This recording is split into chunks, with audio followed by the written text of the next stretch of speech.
Hello people, latest సబ్స్క్రైబర్స్ని ఎలా చూడాలో చూపిస్తానండి. ఫస్ట్ మన మొబైల్లో వైటీ స్టూడియో యాప్ ఉండాలి. సో నేనైతే ఫస్ట్ యూట్యూబ్ ఛానల్ ఓపెన్ చేస్తున్నాను. నా యూట్యూబ్ ఛానల్లో ప్రజెంట్ నాకు 65 సబ్స్క్రైబర్స్ ఉన్నారు. రీసెంట్గా వచ్చిన సబ్స్క్రైబర్స్ చూడడానికి క్రోమ్ ఓపెన్ చేస్తున్నాను. ఏదైనా ఒక బ్రౌజర్ ఓపెన్ చేయండి. అందులో www.youtube.com డెస్క్టాప్ సైట్లో ఓపెన్ చేయండి. ఒకవేళ మీ ఛానల్ డెస్క్టాప్ సైట్లో ఓపెన్ అవ్వకపోతే పైన 3 బటన్స్ క్లిక్ చేస్తే డెస్క్టాప్ సైట్ మీద క్లిక్ చేయండి. సో ఇలా మీ ఛానల్ డెస్క్టాప్ సైట్లో ఓపెన్ అవుతుంది. ఇక్కడ మీ ప్రొఫైల్ మీద క్లిక్ చేసి వ్యూవర్ ఛానల్ మీద క్లిక్ చేయండి. సో ఇలా మీ ఛానల్ ఓపెన్ అవుతుంది. మీ ఛానల్ ప్రొఫైల్ కింద కస్టమైజ్ ఛానల్ అనే ఆప్షన్ ఉంటుంది. దాని మీద క్లిక్ చేయండి. వైటీ స్టూడియో యాప్లో పైన మీ ప్రొఫైల్ కింద ఛానల్ డాష్బోర్డ్ ఆప్షన్ ఉంది.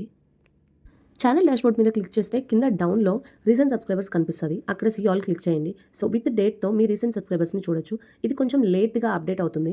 నాకు సబ్స్క్రైబర్స్ వచ్చిన ఒక 1 వీక్ తర్వాత నాకు ఇక్కడ కనిపించారు. అండ్ ఇక్కడ నోట్ పాయింట్ ఏంటంటే వాళ్ళ ఛానల్ని పబ్లిక్లో పెట్టుకున్న యూజర్స్ మాత్రమే ఇక్కడ కనిపిస్తారు. రిమైనింగ్ నేమ్స్ కనిపించవు.